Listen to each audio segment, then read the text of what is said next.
안녕하세요.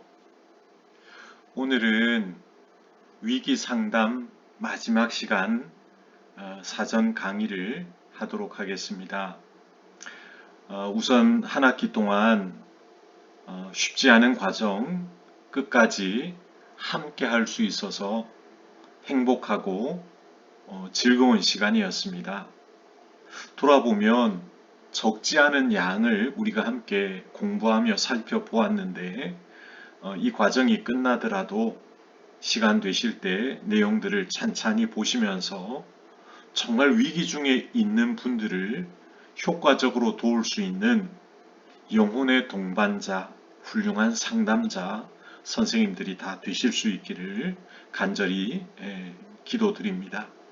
오늘은 첫 번째 위기 상담가의 자기 관리입니다. 상담가가 자기 관리를 하지 않는 것은 대단히 위험할 수 있고 또 한편으로는 직무태만이 아닌가 그렇게 생각을 합니다. 그래서 이것은 우리가 어떤 일을 하든지 특별히 상담을 할 때도 자기 관리는 철저히 할 수 있어야 할 것입니다. 우리가 살아가면서 마주치는 문제는 크게 세 가지 범주입니다. 이 범주에서 벗어나지 않죠.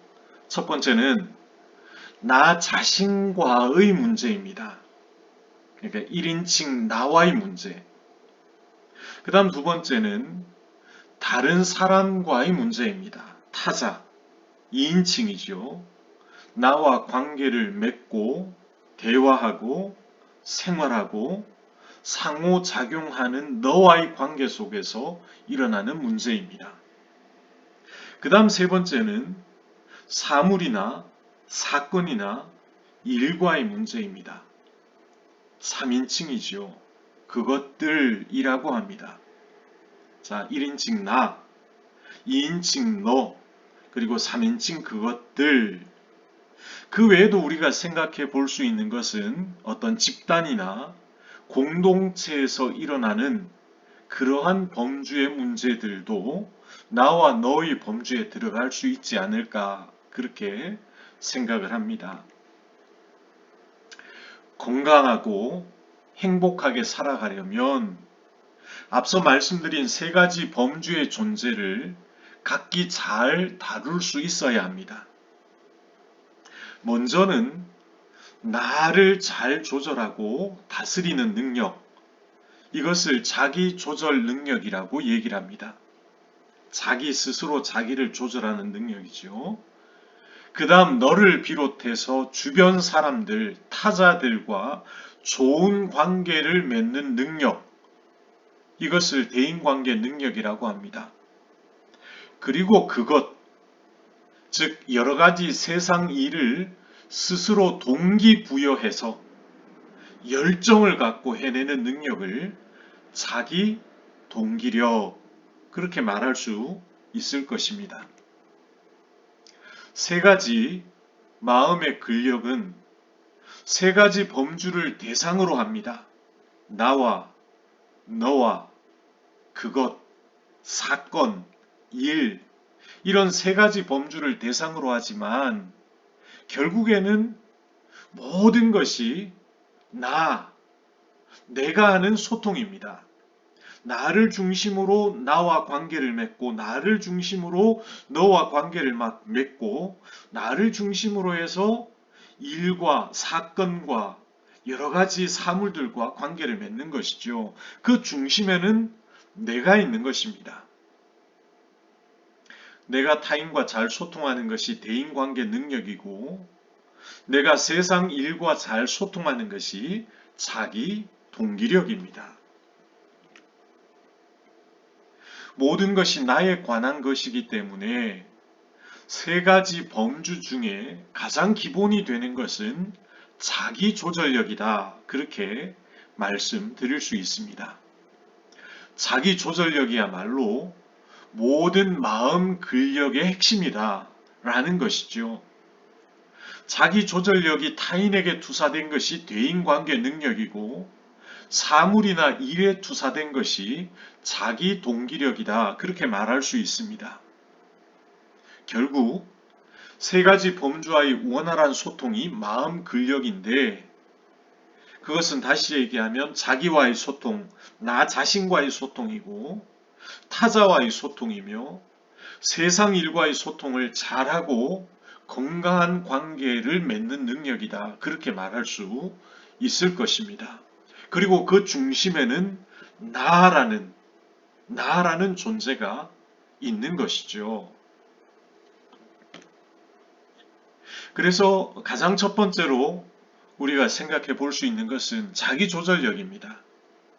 다시 바꿔서 얘기하면 나 자신과 소통하는 능력입니다. 자기 조절력은 스스로 목표를 설정하고 그 설정한 목표를 달성하기 위해서 집념과 끈기를 발휘할 수 있는 능력을 얘기합니다. 또한 자신의 감정을 잘 조절하는 감정 조절 능력이기도 하죠. 그리고 내가 나를 제대로 존중하고 내가 나를 조절하는 능력이 곧 자기 조절력이다. 그렇게 말할 수 있을 것입니다. 하위 요소로는 감정 조절력입니다. 긍정성, 낙관성 말씀을 드렸죠. 자기 절제, 충동 통제력, 성실성, 도덕성, 정직성, 끈기, 집념, 이러한 것들이 자기 조절력의 하위 요소로 포함이 될 수 있습니다. 자, 그런데 의문이 듭니다.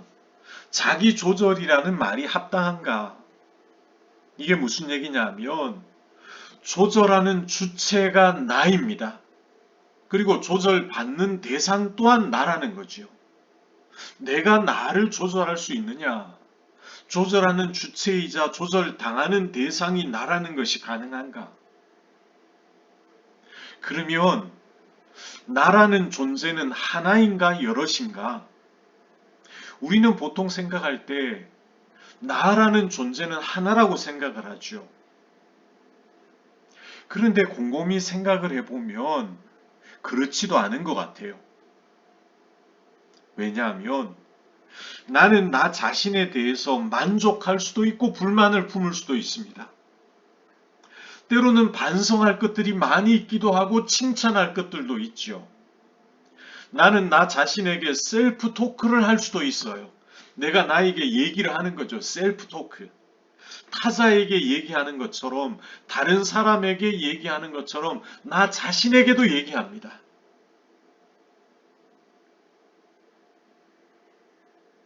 이러한 사실은 이미 나라는 존재가 하나가 아니다.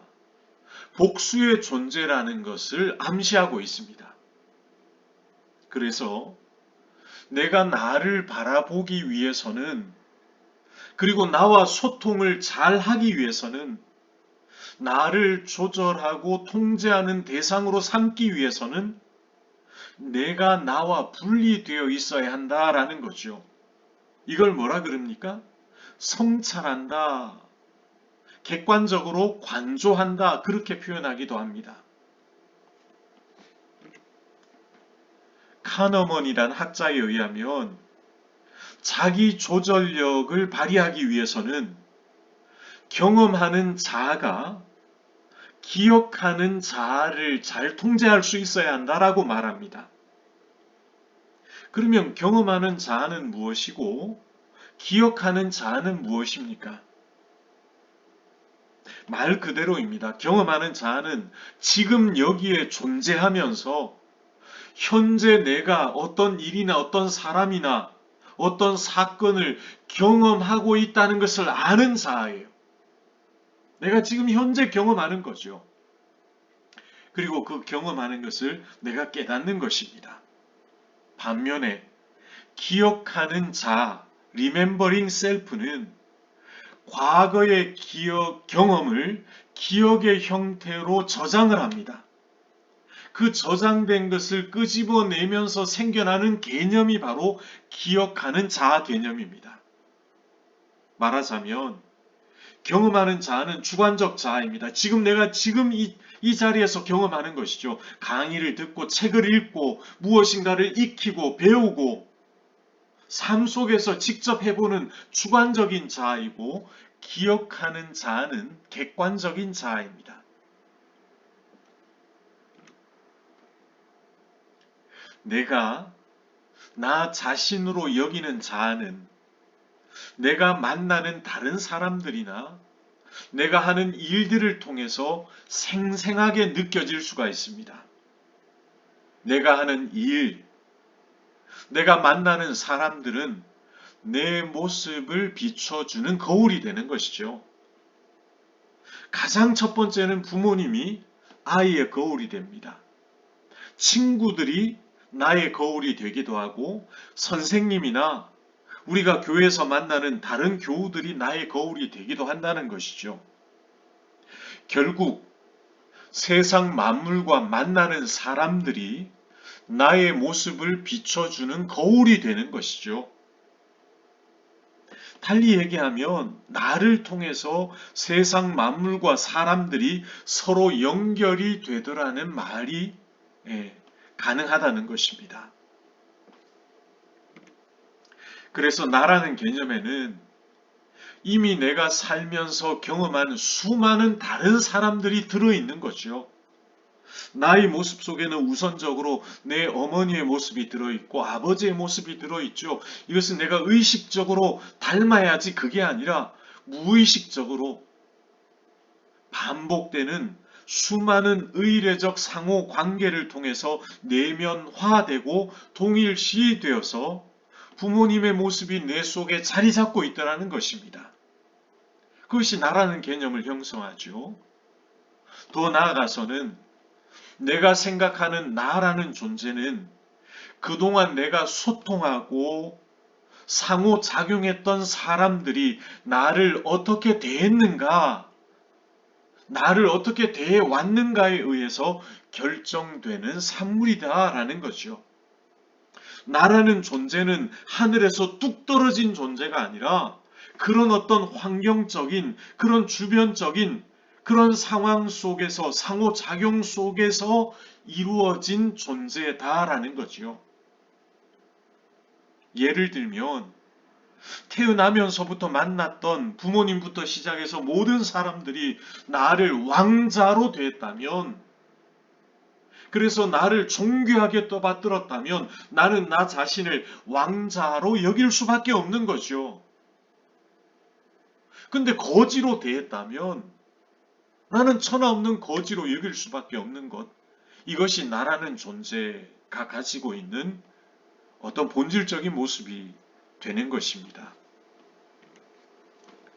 그래서 자기 조절력은 서로 구분된 내가 스스로 나 자신을 돌아보고 스스로 나 자신을 조절할 수 있는 능력이 바로 자기 조절력입니다. 나를 조절할 수 있는 존재는 나 자신밖에 없습니다. 스스로 나의 감정, 나의 생각, 나의 의도를 바라보는 능력이 자기 조절력의 핵심입니다.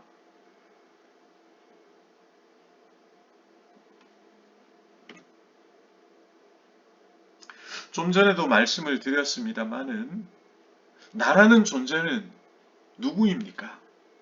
나는 도대체 누구입니까? 나라는 관념, 다시 얘기하면 자의식은 내 몸이 지각하는 온갖 경험에 대한 스토리텔링의 결과입니다. 나라는 존재는 이야기 덩어리이죠. 그래서 자아는 일화 기억으로 구성되어 있다, 그렇게 말합니다. 그런데 나의 경험에 대한 스토리텔링 혹은 나의 삶과 경험에 대한 의미 부여는 어떤 특징이 있냐면 다른 사람과 공유함으로써, 함께 공유함으로써 완성이 된다는 거죠. 다시 말하면 타자인 너가 나를 나로서 인정하고 그렇게 대해주기 때문에 비로소 나라는 실체를 갖게 된다라는 거죠. 나의 모습 속에는 너가 있고 너는 또 다른 나라는 것입니다. 너와의 소통을 통해 하나의 고정된 실체로서의 나라는 관념이 형성이 되고 강화가 되고, 그렇게 형성된 나라는 존재는 관성을 가지고 그렇게 살아가는 것입니다. 그래서 내가 스스로 나 자신을 변화시킨다는 것은 무슨 의미를 담고 있냐면, 습관적이고 자동화된 이야기 방식을 바꾼다는 거죠. 내가 나에게 말하고 있는 셀프 토크, 때로는 부정적이고 암울한 셀프 토크를 한다고 하면 그런 습관적이고 자동화된 이야기 방식을 바꾸는 거예요. 새로운 내면 소통 방식을 체득하고 습관화한다는 뜻입니다. 내가 나 자신에게 나는 이렇다, 나는 왕자다, 또 때로 나는 거지다 라고 진심으로 선언하는 것에는 절대적이고 즉각적인 힘이 있더라는 것입니다. 내가 나에게 진심으로 이야기하면, 정말 진심을 다해서 그렇게 이야기하면 그것은 그렇게 되는 것입니다. 그러므로 나는 나 자신에게 있어서 마치 신과도 같은 존재이다. 과장된 말일까요? 저는 그렇지 않다고 생각합니다. 왜냐하면 내가 나 자신에게 하는 이야기에는 말한 대로 이루어지는 강력한 힘이 있기 때문이죠. 내가 정말 거지 같다 그러면 거지 같은 인생 사는 거죠. 나는 하나님의 형상대로 지음받은 정말 소중하고 존귀한 사람이다, 그렇게 반복적으로 이야기하며 그렇게 나 자신과 소통하면 나는 소중하고 존귀한 삶을 사는 것이죠. 말에는 힘이 있습니다. 성경에도 비슷한 말이 나오죠. 하나님이 광야길을 걸어가면서 끊임없이 불평하고 원망하는 이스라엘 백성들에게 하셨던 말씀이 있습니다. 너희 말이 내 귀에 들린 대로 그대로 이루어질 것이다 라는 말씀이죠.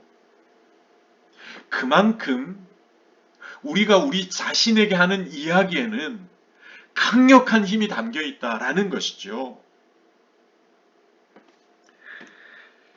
그래서 자신의 핵심 가치, 내가 내 인생에서 정말 가장 소중하게 생각하는 핵심 가치에 대해서 글을 쓰거나 말을 하게 되면 어떤 현상이 일어나냐 하면, 자신의 핵심 가치를 내면화하게 됩니다.